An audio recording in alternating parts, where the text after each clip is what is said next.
Howdy and welcome everyone to Texas A&M's Virtual Campus Sustainability Month. We're happy that you're here with us today for our the second event that we have today. We actually have three going on today.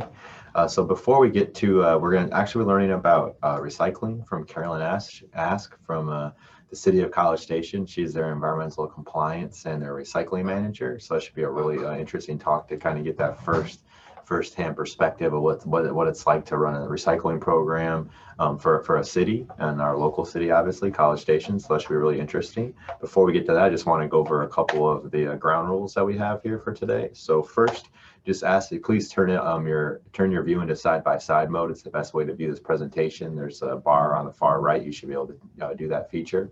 You can also turn on the subtitles if you prefer to watch that way. We ask that you please keep your mics muted during this presentation. At the very end, we'll have a chance for Q&A. You can ask whatever questions that you have during the presentation, pop those in the chat. We'll ask those at the end. You can also turn on your camera or turn on your mic at the very end and just ask your questions that way. Also, the Office of Sustainability, we have Sustainability Champion Awards. Those are actually open now. Awards for students, faculty, and staff doing whatever to make our campus more sustainable. So please nominate yourself or others. Also, if you would like to be an intern in our office, we have an internship program. The applications are open today. You can see that on our website, or you can see it on our social media pages. And also, you may be here for the prizes. So let me just go over that real quick. There's going to be a code word at some point during this presentation. It might be spoken, it might be written on a slide, it could be dropped in the chat. So just when you see that, write it down, keep track of it. When you collect 2 of those, you can get a water bottle. 3 will get you a t-shirt. 5 will get you a water bottle and a t-shirt.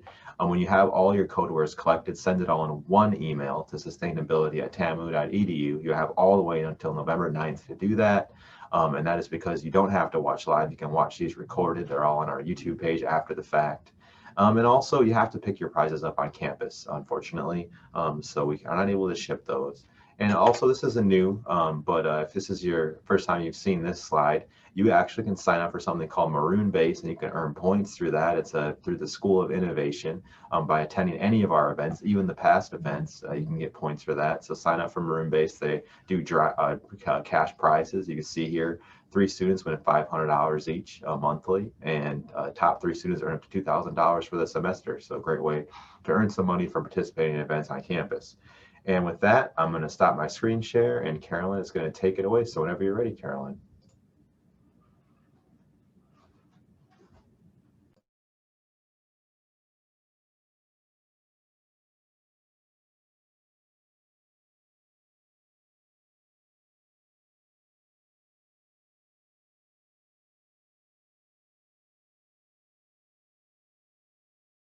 All right, Ben, can you hear me? Yes, I can hear you. Perfect. All right, good afternoon, everyone. As Ben mentioned, my name is Caroline Osk. I'm the Recycling and Environmental Compliance Manager for the City of College Station. So first, thank you to the Office of Sustainability for inviting me. I may be a little overexcited to be here. This is my first time participating as a presenter. And I decided to create something hopefully a little unique and rather entertaining by creating a Mean Girls themed recycling presentation. So this could either be somewhat entertaining or, you know, it could be interesting. Are you going to share your screen with us, Carolyn? Right now your screen's I'm sorry, is it not shared? Okay. Yeah, it's not being shared.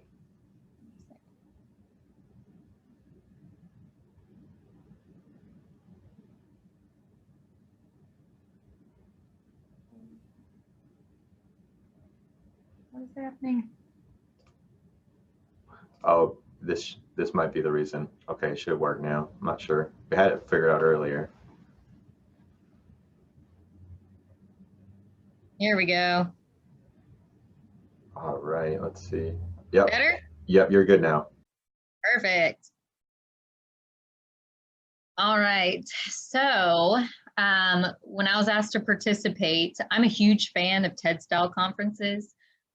So I don't know how many TED-style talks I've listened to, but whom I can think of as a presenter would be like thinkers like Malcolm Gladwell in his presentation on like the perfect ketchup. I know you guys have some interns and student researchers with incredibly meaningful projects, and we just listened to a talk from scientists like our state's climatologist. So what could I possibly say or present in a way that could catch the audience's attention?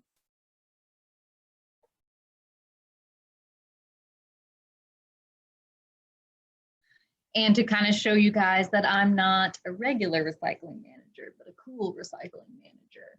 So I thought it would be kind of fun to use an iconic movie to entertain everyone while discussing recycling and to make recycling still so fetch. So I wanted to begin with the basics. These containers should look familiar to you guys, especially if you've resided in College Station for a few years. Hopefully, you know that the City of College Station bin is used for your household waste and the BVR bin is used solely for recycling. But I know a lot of you have wondered, well, which bin do you use? Where do my items go? And are they actually recycled? All right, so you're going shopping with your girlfriends for some new Aggie gear, and the items are usually wrapped in tissue paper. Maybe there's a cute sticker with the store's logo, and then it's placed in either a waxed-lined paper bag or even into a single-use plastic bag. To me, that sounds like a lot of packaging. Is that packaging a lot of waste, or can it be recycled? So, is recycling considered a green justification to buy more products, especially those with excessive packaging like produce? To be clear, recycling is not the answer to our waste issues as a whole, but if it's utilized properly, it can be helpful until one of you future entrepreneurs creates a more sustainable waste management process. So you place the packaging of whatever new item you just purchased on your shopping spree into your recycling bin. Well, what happens to it now? So your local recycling company or your municipal solid waste department will empty your bin into the hopper of a single stream truck. And then you kind of feel good about your green choice to recycle the packaging because it has a symbol on it. So that obviously means it can be repurposed, right? That's not always the case. So the route truck drivers take your items to what's called a materials recovery facility or a MRF. And that's where the truck's contents, they're tipped onto the warehouse floor, which you can see in this photo. And then the commodities are sorted by machinery like magnets and scales, as well as a picking line where workers manually sort through viable materials. But I'm sure you always thought, okay, well, everything I place in my bin is viable, right? Well, again, not really.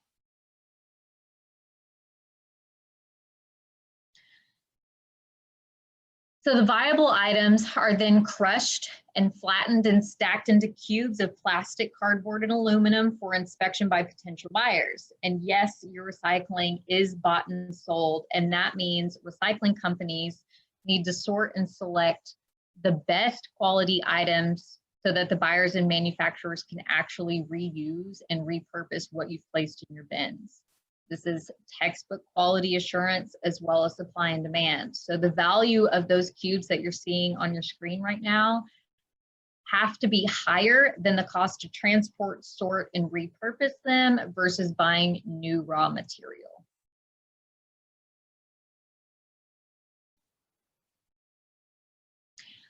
So as you can see in the bins, photos of the bins on the right, you can see a styrofoam cup, plastic straws, some household garbage, the trash bag actually holding the household garbage, and some people even may not know that even a fluorescent bulb contains mercury and it's not recyclable. So have you ever wondered why we don't require you to bag your recyclables before placing them in your bins? There are two reasons. One is soft plastics like trash bags single-use grocery bags, plastic films, bubble wrap, they tangle the sorting equipment, and then they can cause thousands of dollars of damage and downtime to fix that equipment. And two, because your recycling items should already be rinsed and relatively clean prior to you throwing them into your bin. So how do you recycle?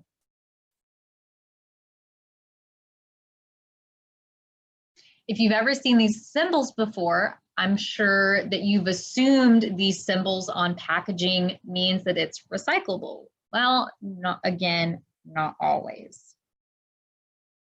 This symbol and the number inside the symbol actually corresponds to the various types of plastics. Who are the plastics? They're kind of like a packaging royalty, and if container materials were featured on Teen Vogue, they'd be on the cover. But we can recycle all plastics, right? Again, not always.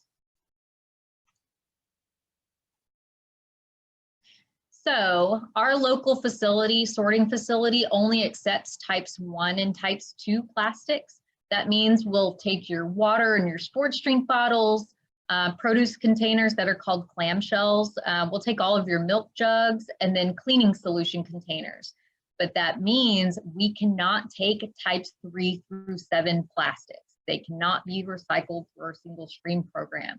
That means no PVC pipe, no plastic eating utensils, children's toys, styrofoam, grocery bags, the Aggie souvenir cups you can get at your football or basketball games, or even butter tubs. And yes, butter's well, what about those biodegradable cups that look like plastic? Well, if it looks like plastic, it may actually end up in the landfill anyway. Okay, well, what about my pumpkin spice latte that I just had for breakfast this morning? And yes, they are probably too festive to be recyclables. If you're providing your own reusable cup to a barista making your PSL, or are you actually using the typical Starbucks paper cup and then it's lined with plastic or wax?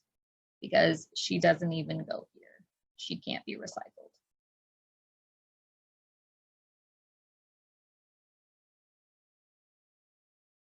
So raise your hand if you've ever personally victimized your own recycling bin. And all of us have at one point in time placed these types of contaminants in your containers. Just know that these will never be recycled.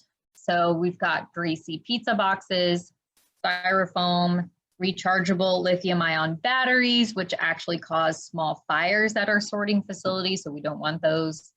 Plastic bags, napkins and diapers, unrinsed cans and bottles, food waste, and then household garbage.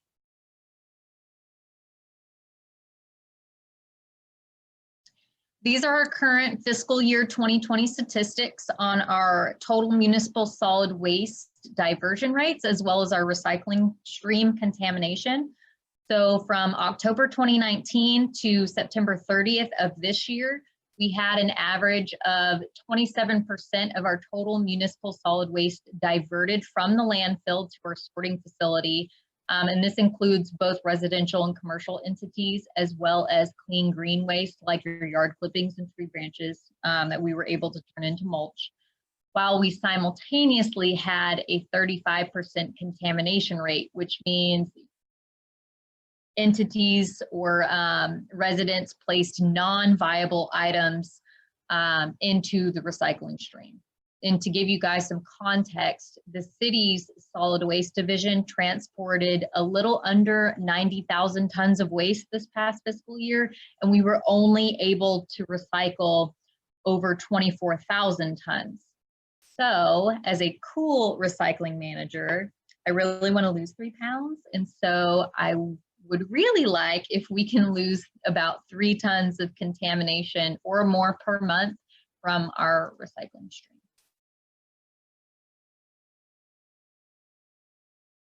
So if we can become more knowledgeable on what and how to recycle, we can make recycling still so fetch. So just be mindful of the items that you use and how you're disposing of them, and remember on Wednesdays we recycle, but actually it really depends on your collection schedule. So that's why I'm saying, please use our free College Station Curbside app to view your collection schedule. And lastly, recycle right. So you go, Glen Coco. And that is all of my presentation.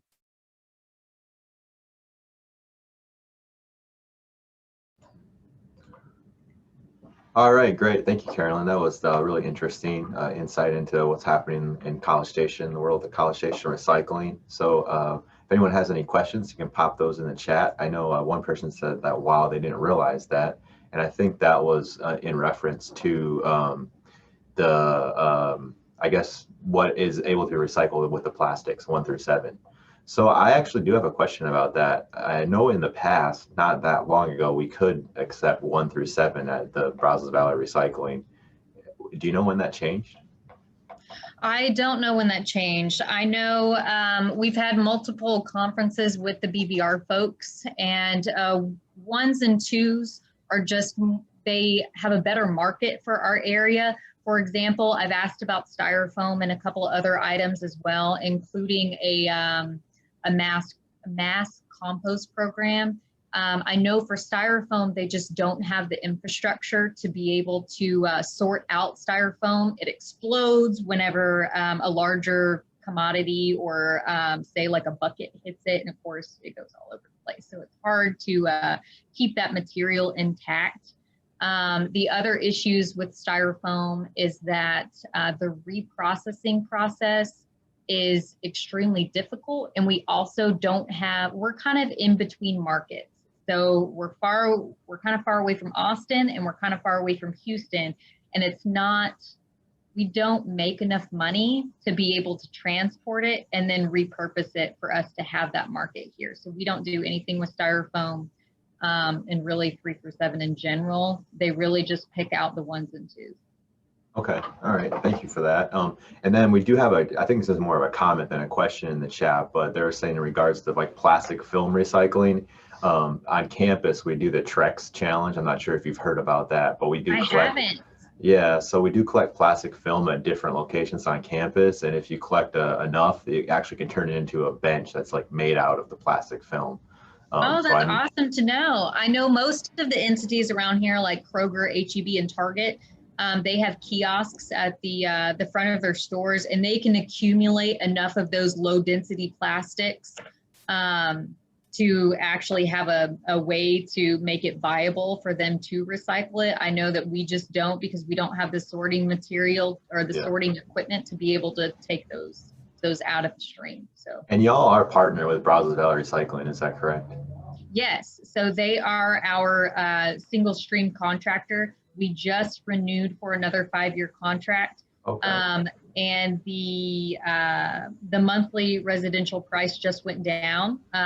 We originally started the last 5 years from 2016 until this past September is about $3.18 a month for biweekly collections. It's dropped down to $3.15 a month. So it is, I think it's worth it. It's only $3, you know. It's worth it in my opinion. Definitely.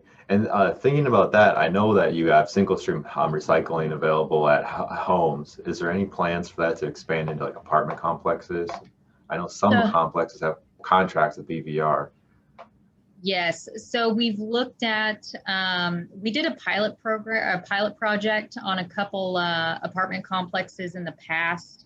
The problem with apartment complexes is because you're having a large like roll-off container, you can't single out individuals that are contaminating the recycling stream. And with residences, we can. So it's a huge problem. We would have mass amounts of contamination because most of the time our student population, I'm not trying to call anybody out, but our student population sees it as an additional trash can. And it gets pricey when you're paying for more disposal because of the amount of contaminants that are in the recycling stream. So we haven't provided that service to apartment complexes in the past, but we did do a pilot project. Now we're just kind of pushing those entities is either the apartment complexes or businesses can can, I guess, go through a private contract with a recycling entity or recycling company, or we can give them information for a drop-off location. So that's all we have at the moment. Okay, and then you're talking about contamination. What are the kind of biggest contamination issues, and kind of what does that look like? And I guess how much recycling are we not able to utilize just because of contamination? Right, exactly. So there are quite a bit of items we can't recycle. That would include your soft plastics, mainly because they tangle everything, and it's just not great.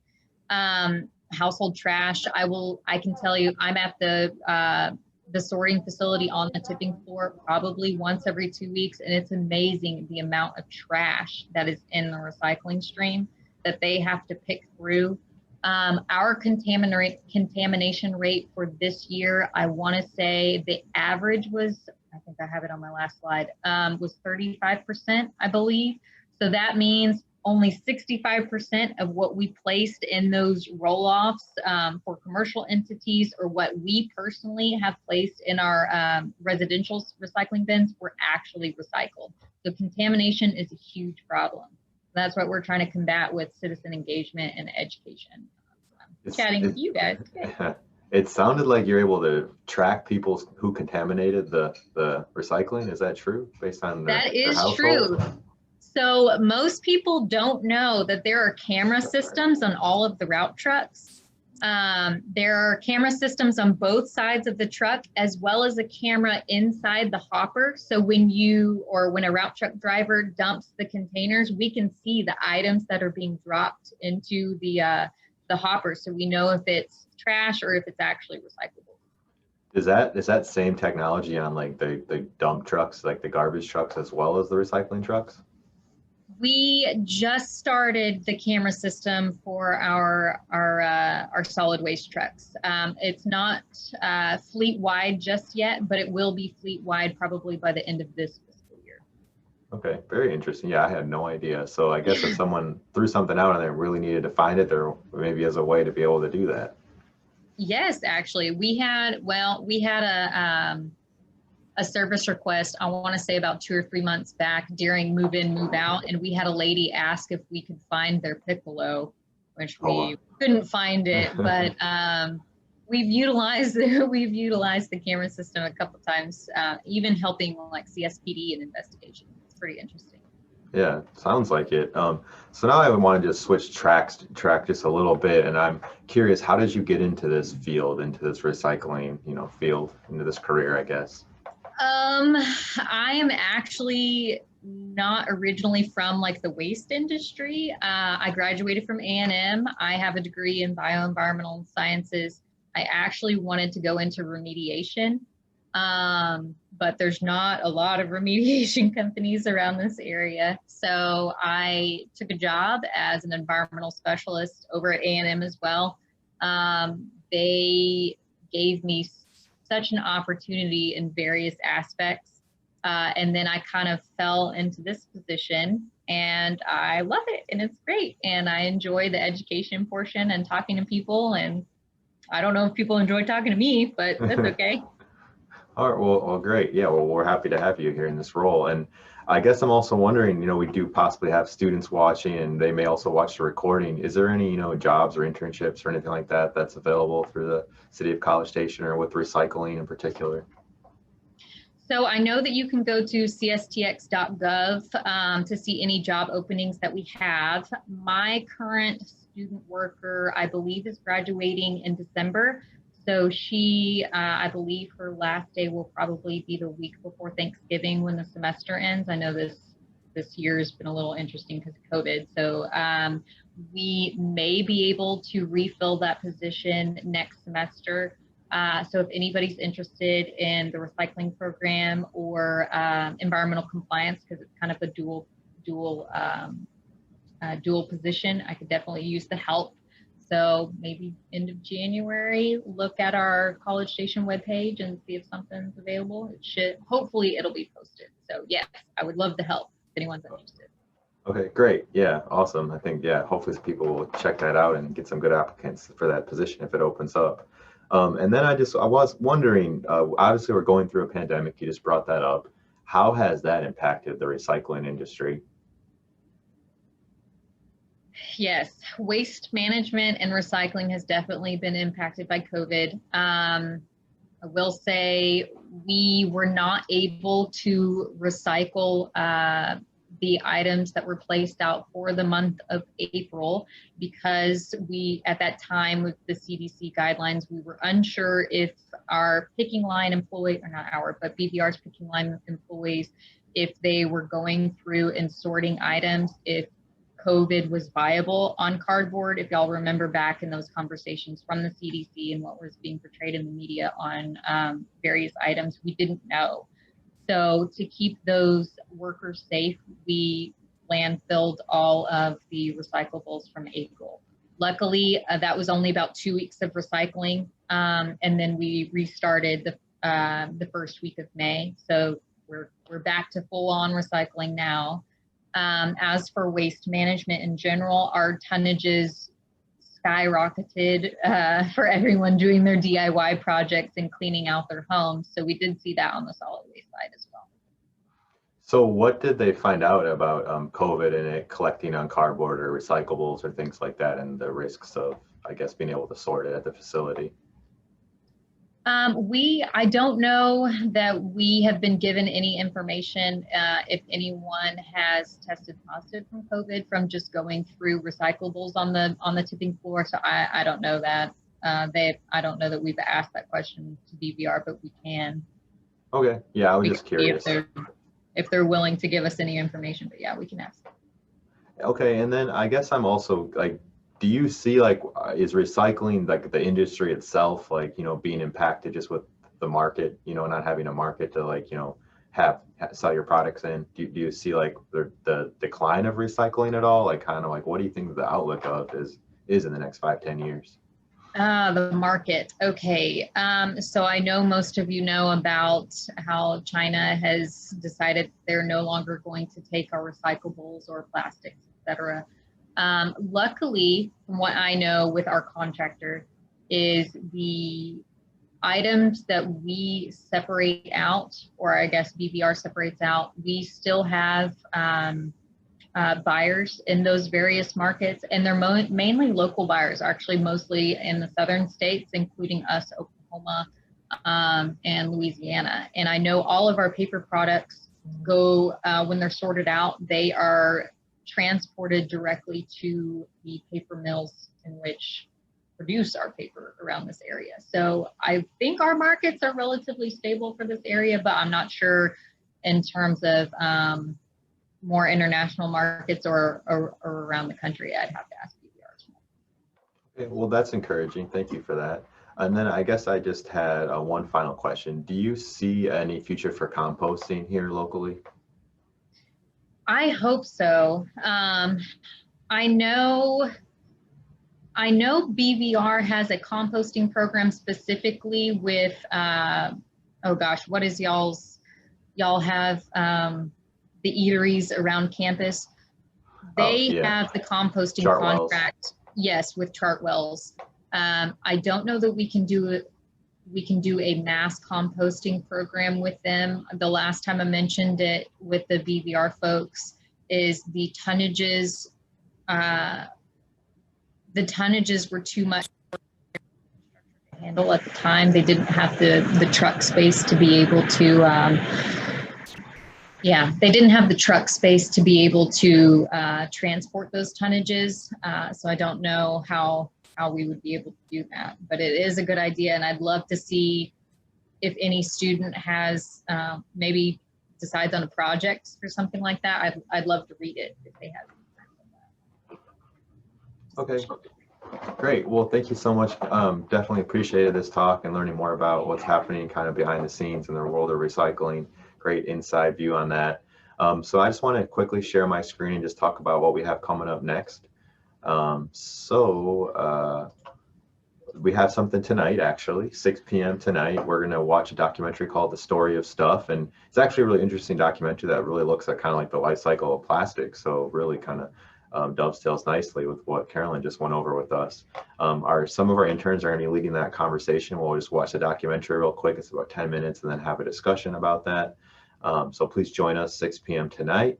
And also, this is the code word. So the first time it's actually been revealed on screen today. Is it Regina or Katie, or I don't know if it's Caddy. Is it Caddy or is it Katie? I don't remember. It's been a long time. Katie. Katie. It's been a long time. I know, I'm showing my age right now.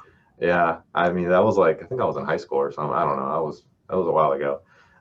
But yeah, so are you Team Regina or Team Katie? That is our code word for today. With that, Carolyn, do you have any other concluding thoughts or anything before we say goodbye to everybody? I don't. Thank you for having me. I had a great time and the discussion was great, Ben. So oh, great. Thank you so much. Yeah, appreciate it. Yeah, everyone take care. We hope you see you back here at 6. Everyone have a great day.